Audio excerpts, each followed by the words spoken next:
Yo les gars, tout le monde, on se retrouve pour une nouvelle vidéo et une nouvelle vidéo mercato. On va parler de plusieurs dossiers, à commencer par le cas de Kvaratskhelia que vous voyez jusque devant vous, mais on va parler également d'autres transferts. Il y a beaucoup de choses qui s'activent du côté du foot européen, que ce soit au Barça, que ce soit du côté de Lyon, que ce soit du côté de Manchester City où ça bouge vraiment beaucoup. On va revenir un peu sur tout ça, on va faire le tour des horizons de tout ce qui se passe dans le monde du foot européen.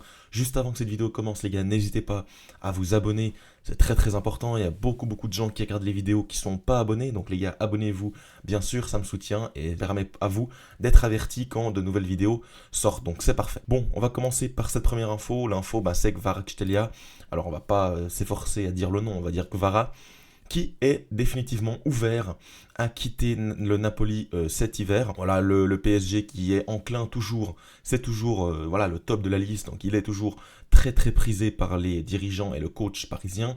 Ça serait un coût à environ 80 millions d'euros, peut-être plus Skriniar à voir avec le joueur directement, mais en tout cas, Kvara, lui, serait bien sûr OK. Le PSG serait OK à débourser une telle somme. Et le Napoli ne serait pas fermé. Antonio Conte compte un peu moins sur lui. Il est moins indispensable que cet été. Donc pourquoi pas le vendre. On sait que Kvaratskhelia, c'est un joueur qui a beaucoup de qualité. On le voit un petit peu moins au niveau des buts, un petit peu moins au niveau des passes D cette saison. Mais on voit quand même qu'au global, c'est un joueur magnifique. Tant dans les possessions progressives, tant dans les dribbles réussis, quasiment 3 par match, tant dans les touches dans la surface. Voilà, c'est vraiment quelqu'un qui a une grande qualité technique, qui a une qualité de percussion également, qui tire quand même beaucoup dans un match. Voilà, beaucoup d'actions menant un tir, c'est quelqu'un qui est très dangereux, il amène beaucoup de dangerosité sur le côté gauche, et dans l'optique d'un Paris Saint-Germain compétitif avec de la concurrence, bah moi je me dis qu'avoir cet ailier gauche, ça serait complètement fabuleux, voilà, ça serait complètement magnifique pour le PSG de pouvoir voilà, avoir Barcola sur le banc, un Gvara, pouvoir faire peut-être une rotation, tu as aussi du Doué qui se trâne par ici, voilà, ça serait parfait, tu peux avoir de la réelle concurrence. Tu peux avoir des joueurs de qualité supérieure, des joueurs qui, en match de Ligue des Champions, dans des gros matchs, vont pouvoir te faire la différence, vont pouvoir marquer des buts. C'est quand même le cas de Kvara. Après, voilà, il ne faut pas non plus tomber dans l'embellisme de Kvaratskhelia. C'est un joueur qui a été très bon, il a fait une très bonne saison. Maintenant, c'est pas non plus un crack absolu. Il a 23 ans, bientôt 24 le 12 février. Voilà, c'est quand même un jeune joueur. C'est plutôt une promesse plutôt qu'un élément magnifique à l'heure actuelle. Franchement, à voir maintenant dans les prochaines années comment il va évoluer. Ça peut flop, ou alors ça peut devenir un giga crack mondial. En tout cas, on verra, on suivra la progression de ce joueur. Comme on l'a dit, voilà, Skriniar devrait être dans le deal. On verra, pour l'instant il n'y a pas non plus trop d'infos. Le PSG va faire une offre dans les prochaines heures, dans les prochains jours. Voilà, on va en reparler forcément si ça se fait. Mais en tout cas, pour l'instant, c'est sur la table pour que vous le sachiez. Bien sûr, le Napoli bien sûr est enclin à le vendre. Pourquoi? Parce qu'il y a quand même de la matière offensivement. Il y a David Neres qui se débrouille très bien. T'as même Zerbin ici. Voilà, t'as Politano, t'as Raspadori, t'as Lukaku, t'as Simeone. T'as du monde. En plus, un Gvara qui est un peu moins régulier, qui se blesse un petit peu sur le début de saison. Ils disent que s'ils peuvent récupérer 80-85 millions d'euros, voilà, franchement, c'est une bonne option. De Laurentiis qui avait un peu voilà, la grosse tête cet été, qui en demandait 150, 120. Apparemment, il serait revenu à la raison. Donc ça, c'est parfait. David Neres, on le voit, qui lui commence à enchaîner les titularisations, surtout sur les derniers matchs. Voilà, il est quasiment tout le temps titulaire, il est décisif. C'est un joueur qui voilà, prend de plus en plus d'ampleur du côté du Napoli, ce qui serait voilà, une belle solution de remplacement à un départ de Gvara. Pour passer au prochain club, Manchester City, il y a beaucoup de choses qui sont sorties, bien sûr. Moi, j'ai fait un mercato idéal, je vous le mets, il est sur la chaîne, donc allez le voir tout simplement. Il y a bien sûr beaucoup de rumeurs, beaucoup de choses qui sont en place, beaucoup de mouvements dans les bureaux. Principalement là, le principal mouvement, c'est en défense. On voit qu'en défense, il y a quand même peu de monde, beaucoup de blessés. Ruben Dias souvent blessé, Ake souvent blessé, Stones souvent blessé ici, Akanji qui était un peu blessé également. Sinon c'est trop léger, Simpson Poussé c'est trop léger. Voilà, il y a quand même très peu de monde en défense, donc ils souhaitent réellement recruter et se renforcer, et franchement voilà, je suis complètement d'accord avec eux. Maintenant c'est de grande ampleur, ils vont franchement envoyer l'argent tout d'abord sur Kusanov, donc Kusanov du RC Lens, on en parle énormément depuis quelques mois, c'est bien sûr une des révélations de ce début de saison. Et il serait tout près d'avoir un accord, même l'accord serait trouvé apparemment.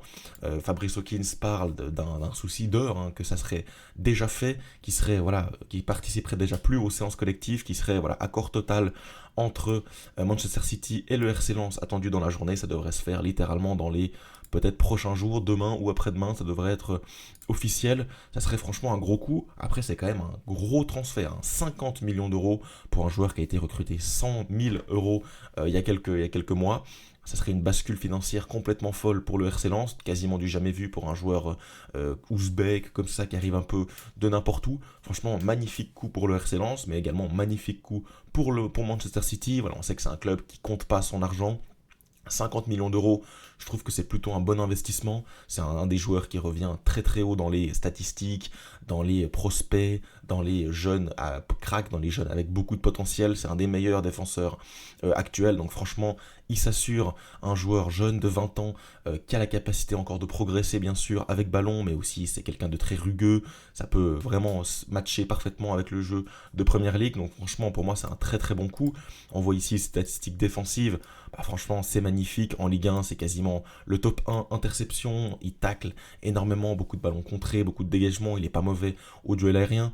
Également la passe, hein, il n'est pas mauvais. Passe progressive, pourcentage de passes réussies, il n'est pas si mal. Voilà, franchement, c'est un défenseur qui est très très complet, qui sera à suivre dans les prochaines années. Du coup, bah, du côté de Manchester City, ça c'est un transfert qui me hype. Mais c'est pas le seul défenseur, hein. Il y a aussi Victor Reis qui vient de Palmeiras au Brésil. Voilà, bah, le Manchester City a besoin de défenseurs, et ben ils vont envoyer 90 millions sur deux cracks, sur deux pépites, un de 18 ans et un de 20 ans. Là, c'est 18 ans pour Victor Reis, voilà, un des défenseurs, un des énormes prospects, une des plus grandes valeurs marchandes du championnat portugais. Voilà, grand défenseur, qui a la qualité balle au pied, qui est également très fort sur l'homme. C'est franchement un très très bon coup pour cette équipe de Manchester City. Alors oui, c'est un investissement, mais on voit qu'au niveau des tacles, au niveau des interceptions, au niveau des duels aériens, il est monstrueux. Voilà, c'est franchement un très très bon coup avec également un prospect. Franchement, tu peux te l'assurer, c'est franchement nickel. Le gars fait 1m86, 40 millions pour un club de Première Ligue, c'est pas non plus énorme. Tu peux facilement retomber sur tes pattes. Je trouve que c'est un très bon coup, tu t'assures une pérennité au poste de défense, mais c'est pas tout. C'est pas tout. Le Manchester City cible également Omar Marmouche, qui serait en départ pour City. Alors oui, ça c'est plutôt un grand coup, hein. Là, on serait plutôt autour de 80 millions d'euros. Ouais, bah franchement, ça a l'air plutôt complet, ça a l'air de se faire, ça a l'air plutôt concret, pardon. Omar Marmouche voudrait quitter le club, et on sait que Francfort, c'est un club qui est quand même vendeur. Il serait enclin à laisser partir le joueur pour 80 millions d'euros, ce serait également une énorme vente pour le club allemand. Et pour le Manchester City, ça serait une doublure vraiment très très crédible, même pourquoi pas le titulaire, hein, devant, avec Marmouche en début de saison complètement fou, et Haaland qui est en difficulté. Franchement, Marmouche, pourquoi pas, pour être challengé, hein. Haaland, clairement, même il peut également jouer sur le côté, il peut également jouer en retrait. Voilà, c'est franchement un attaquant très très complet qui a explosé en ce début de saison, que ce soit en Bundesliga, mais également en Europa League. Donc franchement, c'est top. Et franchement, pour Manchester City, si tu arrives à faire les trois, ça parle également de Douglas Luiz de la Juventus, les quatre, franchement, tu te renforces considérablement. Je trouve ça complètement magnifique, c'est des très très bonnes idées. Marmouche, à voir maintenant son plafond, parce que oui, c'est en Bundesliga, on va dire ça. À voir s'il va réussir à le confirmer en Première Ligue, mais en tout cas, les pistes et les infos, elles sont plutôt attrayantes, hein. Elles sont on est plutôt hypé. Ouais, quand on regarde en plus son détail statistique sur FBref, comment ne pas être hypé, hein, c'est complètement dingue. Franchement, c'est un des plus gros rapports statistiques que j'ai eu la chance de voir, que ce soit au niveau des tirs, que ce soit des passes décisives, que ce soit des buts, assists, que ce soit des actions menant un tir top 1%, que ce soit des passes possession progressive, dribble, touche dans la surface, passe progressive reçue, donc il fait des appels en profondeur, interception même au niveau de la défense, c'est quelqu'un qui a une grande activité. Wow, quand on voit ça, on se dit que c'est un attaquant extrêmement complet. Alors il n'a pas non plus 20 ans, hein, il a 25 ans, bientôt 26 ans, il arrive dans le prime de sa carrière. Je trouve que ça serait vraiment très intéressant d'aller le chercher pour 80 millions d'euros. C'est pas non plus des sommes abyssales quand tu vois que tu mets 120 sur Grealish. À mon avis, tu peux mettre 80 sur Marmouche. Mais voilà, on verra. Pour maintenant ce qui est de la dernière partie de cette vidéo, on va revenir sur Lyon. Lyon, bien sûr, qui doit agiter un peu la sphère médiatique, la sphère des transferts. Pourquoi ? Parce qu'il y a Thiago Almada un des gros cracks du football mondial qui va arriver du côté de Lyon. Moi, c'est quelqu'un que j'ai beaucoup suivi via Football Manager, hein. Tout le temps, je le prenais. C'était vraiment un joueur magnifique au poste de numéro 10, un meneur de jeu avancé, un milieu offensif. C'était franchement la classe. Il va arriver à Lyon, du coup, gratuit, un prêt gratuit pour être aux normes de la DNCG. On sait qu'ils ont eu une interdiction de recrutement. Ils ont été rétrogradés à titre conservatoire, donc ils ne peuvent pas recruter. Mais ils peuvent être prêtés gratuitement, donc c'est ce que va faire John Textor. Franchement, c'est un bon coup pour l'OL. Moi, c'est quelqu'un que je suis énormément. C'est un champion du monde argentin. Il a été dans la liste des champions du monde. Il était présent au Qatar. Voilà, franchement, c'est un joueur plein de talent. À voir maintenant s'il va réussir à s'adapter à la vie européenne, à la vie à Lyon. On va voir ça, mais franchement, moi, c'est quelqu'un de très intéressant. Et voilà, ça peut coïncider également avec un départ de Cherki, pourquoi pas l'été prochain, même cet hiver. C'est un joueur, c'est un numéro 10, donc c'est dans la même zone que bien sûr Ryan Cherki. Quand on voit son profil statistique, bon bah voilà, clairement un numéro 10, pas beaucoup de buts, mais également dans les actions menant un tir, dans les passes tentées, dans les pourcentages de passes, dans les passes progressives, un monstre, dans les possessions progressives, dans les dribbles réussis, un monstre. Voilà, peu de rapports défensifs, peu de défense, mais franchement, c'est un joueur extrêmement créatif. Voilà, c'est un bonheur pour les yeux. 23 ans, bientôt 24, il va arriver à un sommet de sa carrière où il va devoir passer un step. Donc franchement, je me réjouis de le voir. Bon, je pense qu'on a fait le tour voilà, des rumeurs mercato, des choses qui vont se faire dans les prochains jours. Bien sûr, on aura l'occasion de refaire ce genre de vidéo pour actualiser tout ce qui se passe du côté du mercato.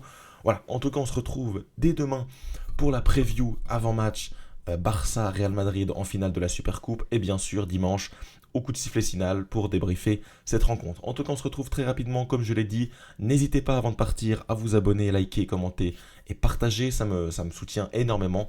Et nous, on se retrouve très vite.